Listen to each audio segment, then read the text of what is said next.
King Napoleon, episode 3. Sorry for the latency behind everything.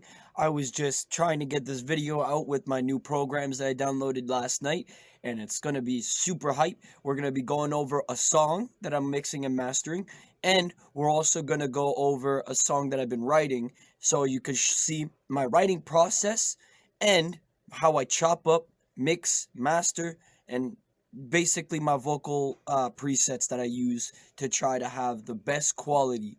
Now, once we go through this, it's going to be able to help any other artist with how they proceed writing a hook and a verse, and it's going to help them be able to base their things a little bit more tighter on how to proceed with coming up with things, because I find a lot of artists have a hard time with knowing how do I say that, imaginate what they want to say or how they should proceed by coming along and writing the song. Anyway, let's get to it. Alrighty, so here's a song I wrote last night.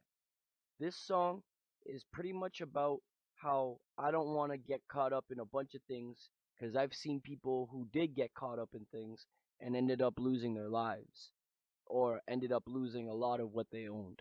So, to go off that, I ended up with exactly what I just said. I ain't getting caught up.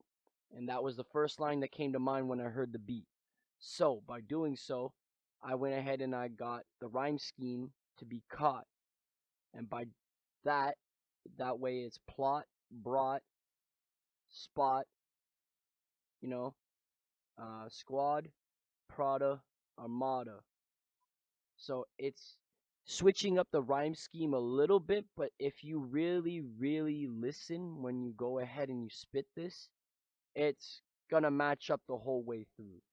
So, for example, ain't getting caught up in the plot shit too hot. Wasn't easily brought up on the spot, almost shot. Now we going squad up, zipping water, dripping Prada. I'm the leader of the Armada.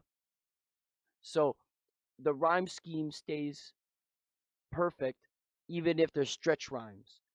But you got to use the right stretch rhymes. You got to be able to find the rhymes that are going to complement the song, not try to stretch it so far that it doesn't make any more sense. Now, once I got the hook done, I made sure to double time it so it fit onto the beat. I went off the last line and I got my rhyme for my hook or my verse, sorry, and that would be leader because Prada or Namada are going to be both part of the actual rhyme scheme for the hook, and you want it to switch up. You want it to keep the song fresh. And so I came up with he a bleeder.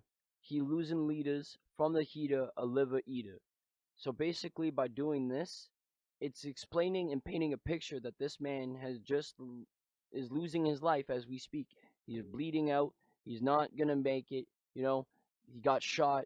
It's very sad, but it's the idea that the bars are painting a picture, and because it's painting a beautiful picture on exactly what's going on, then the listener is going to be more intrigued to continue listening because it's going to show him what you're trying to portray in your song.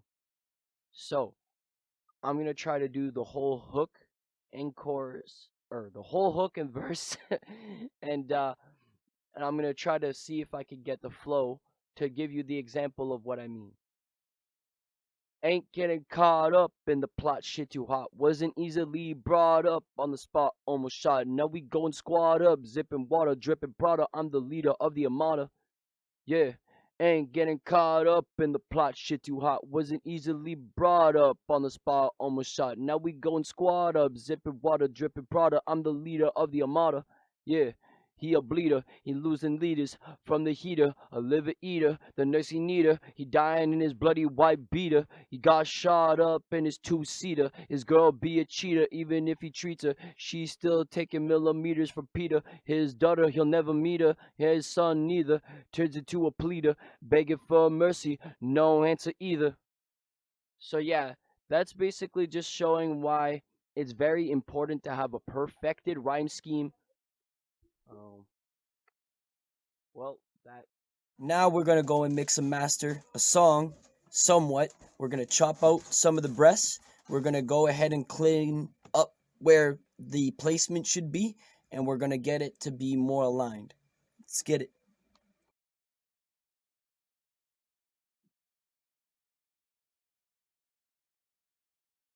So here's a song that me and my homie recorded last night, and we just got this going. Let's give it a listen.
So yeah, that's what we got so far, and it's just a little bit more adjusting, going through these other recordings that we have to try to get the best compilation of recordings we can have, and then just kind of adjusting where they're gonna have to sit. So it's just a lot of chopping up things like so. You know what I mean? It's just cutting up a lot of the stuff and just trying to make sure that everything is aligned correctly. Because that's the biggest important part before mixing and mastering. A lot of the static that you hear also is also because the auto tune is not fully prepped, if that makes any sense. So it's not all the way up there. But a little bit more time, and I think this is going to turn into a banger. But without further ado, I think this is going to conclude for today's episode. Again, sorry for last night. I wanted to really make sure I brought you guys an episode, but things didn't turn out. So um, I really thank you guys for watching, and hope you guys all have a good day.